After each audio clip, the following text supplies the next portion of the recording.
முழுதும் ஒன்றினுள் அடக்கம் அதுவே ஆனை முகமெனும் ஓங்கார விளக்கம்.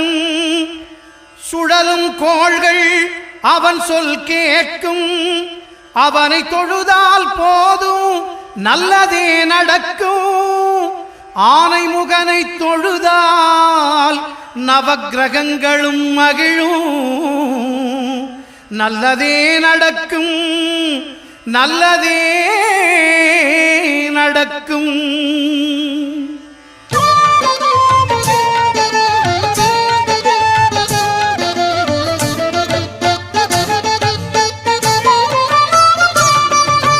ஒன்பது கோளும் ஒன்றாய் காண அங்கு கற்பகம் என்னும் கடவுளின் மெய்யில். ஒன்பது கோளும் ஒன்றாய் காண அங்கு கற்பகம் என்னும் கடவுளின் மெய்யில். சூரியன் முதல்